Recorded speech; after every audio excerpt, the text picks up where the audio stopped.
అందరికీ నమస్కారం. మత సామరస్యానికి, స్నేహభావానికి, కుల మతాలతో సంబంధం లేకుండా సోదర భావానికి ప్రతీకగా ఉన్న మన కడప నగరంలో కొన్ని దుష్ట శక్తుల స్వార్థపూరిత ప్రేరేపణ కారణంగా ఈరోజు కడప నగరంలోని అల్మాస్పేట వద్ద కొద్దిపాటి ఘర్షణలు జరగడం చాలా దురదృష్టకరం.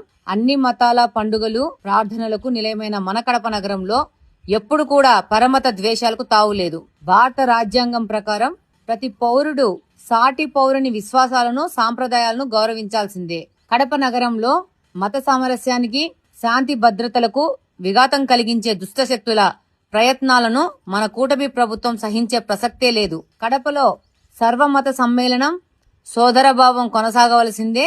కడపలో మత సామరస్యాన్ని దెబ్బతీసే దుష్టశక్తుల ప్రయత్నాలను మన కూటమి ప్రభుత్వం సహించే ప్రసక్తే లేదని తెలియజేసుకుంటున్నాను. కూటమి ప్రభుత్వంలో దుష్టశక్తులపై చట్ట ప్రకారం కఠిన చర్యలు తప్పవు. కాబట్టి విఘ్నులైన కడప ప్రజలు దుష్టశక్తుల ఉచ్చులో పడుకోకుండా దుష్టశక్తుల ప్రయత్నాలను విఫలం చేసి కడపలో మత సామరస్యాన్ని, సోదరభావాన్ని ఎప్పటిలాగే కొనసాగించి కడపను దేశానికే ఆదర్శవంతంగా నిలుపుతామని ఆశిస్తూ మీ రెడ్డప్ప గారి మాధవి.